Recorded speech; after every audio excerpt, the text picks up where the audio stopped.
السلام علیکم ورحمۃ اللہ وبرکاتہ۔ تمامی حضرات سے اس بات کی گزارش ہے کہ سوشل میڈیا پر آج کل بہت ساری ایسی ویڈیو ہیں اور ایسی تصویریں ہیں جن میں اسلامی شعائر کی مثلاً قرآن پاک ہو یا دین کا کوئی حکم ہو یا کوئی شاعر اسلام میں سے کوئی چیز ہو جس کی بے حرمتی کی گئی ہے، ایسی ویڈیو بنا کر واٹس ایپ، فیس بک وغیرہ پر پھیلائی جا رہی ہیں۔ اس طرح کی ویڈیو آگے پہنچانا یہ بہت بڑا گناہ ہے۔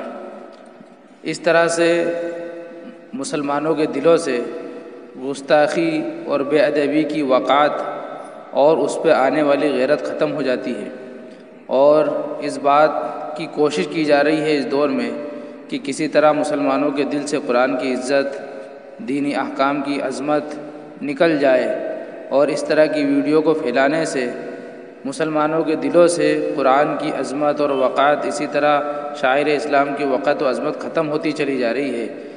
یہ طریقہ قوم مسلم کو بے حس اور سن کرنے کے لیے استعمال کیا جا رہا ہے۔ یہ تو روزمرہ کا معمول ہے۔ اس لیے اس طرح کے مواد کو پھیلانے سے گریز کریں اور اس طرح کی باتوں کو آگے نہ پھیلائیں، اس لیے کہ یہ جو باتیں ذکر کی گئی ہیں یہ نقصان تو ہوگا ہی، ساتھ ہی ساتھ اس میں اور بھی بہت ساری خرابیاں موجود ہیں۔ مثلاً ایک خرابی یہ کہ ہم خود برائی کو پھیلا رہے ہیں، حالانکہ ہمارا کام تو یہ ہے کہ ہم اچھائی کو پھیلائیں، لیکن ہم خود برائی کو پھیلانے والے بن رہے ہیں۔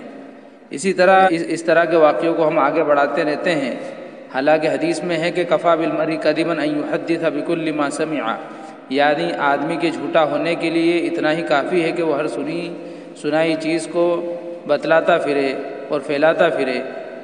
کوئی بعید نہیں ہے اس بات سے کہ اس طرح کے مواد کو آگے بڑھانے والا اس طرح کی وعید میں خود شامل ہو سکتا ہے، کیونکہ ان چیزوں کے فرضی ہونے نیز کمپیوٹر اور گرافک کا کمال ہونے کا بھی احتمال ہو سکتا ہے۔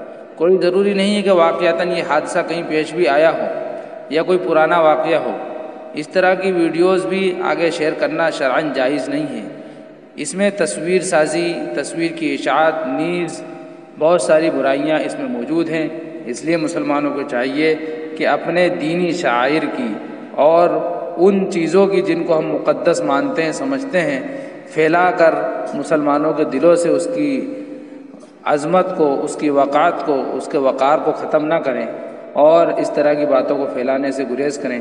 اللہ تعالیٰ تمامی مسلمانوں کو عمل کی توفیق عطا فرمائے، آمین۔ وما علینا الا البلاغ۔